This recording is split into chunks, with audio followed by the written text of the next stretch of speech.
Doctor विजय Pandey sir, मैं आपसे लेना चाहता हूं कि सभी जितने भी हमारे साथ जुड़े हुए पैनल, सबने बताया कि क्या स्थिति है बिहार की, कहां पे कौन सा कौन मजबूत है।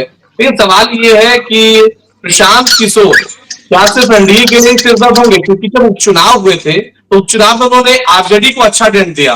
बेलागंज जैसी मजबूत सीट जहां पर लगातार आरजेडी जीतती आई, वहां पर भी वो डेंट खा गए, 3 सीटों का नुकसान हो गया था। तो ऋषिकेश सर भी बता रहे थे थोड़ी देर पहले कि एनडीए को अगर वो सीट बंटवारे की बात अगर जब सामने आएगी, कई लोग इधर से उधर जाएंगे, जनरल कैटेगरी का वोट प्रशांत किशोर को मिलेगा, लेकिन क्या वो महागठबंधन के लिए भी सिरदर्द बनने वाले हैं?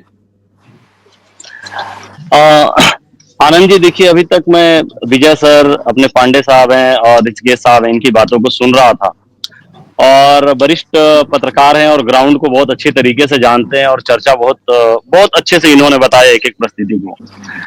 कुछ चर्चाएं जो इन्होंने की, पहले मैं उसके ऊपर कुछ बोलना चाहूंगा। जो बिहार में रोड की स्थिति है, यदि रोड छोड़ दिया जाए और बिजली छोड़ दिया जाए, चूंकि मैं सिवान से आता हूं, ठीक है, ये दो चीजें छोड़ दी जाए तो इंडस्ट्री के मामले में हम बहुत पीछे हैं सर।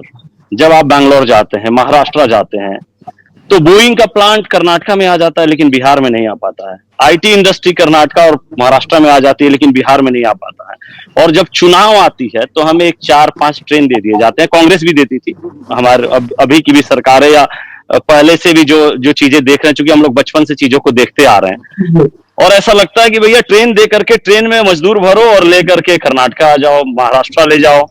थोड़ा सा जो सच्चाई है, क्योंकि ये सारी पार्टियों को सुननी चाहिए, बीइंग अ बिहारी और बिहारी अस्मिता, इसके ऊपर चोट लगता है जब हम इस तरह की चीजों को देखते हैं। तो हमें भी अधिकार है कि भैया इंडस्ट्री आए। इंडस्ट्री के मामले में अभी तक पिछले 30 साल, 40 साल, 50 साल जो ही बोले, किसी ने, सरकार ने कुछ भी नहीं किया।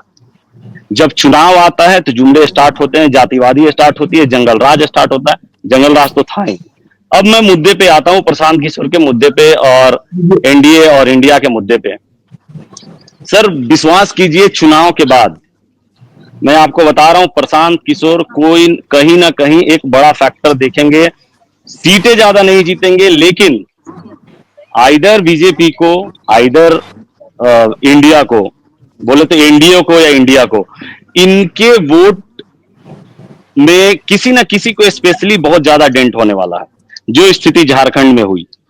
तो इसके लिए एनडीए को भी संभल के चलना होगा, इंडिया को भी संभल के चलना होगा। एज आप देखेंगे तो एनडीए का ज्यादा मजबूत है। नीतीश कुमार का चेहरा सबके ऊपर भारी है। यदि आप केंद्र से भी बड़े चेहरों को लाएं, उसके ऊपर भी राज्य में नीतीश कुमार का चेहरा बहुत भारी है, ठीक है। जो योजनाएं अभी दी जा रही हैं, ये योजनाएं कहीं ना कहीं एनडीए को बेनिफिटेड करेंगी, एनडीए को आगे लेकर के जाएंगी, और एनडीए का इसमें एज होगा।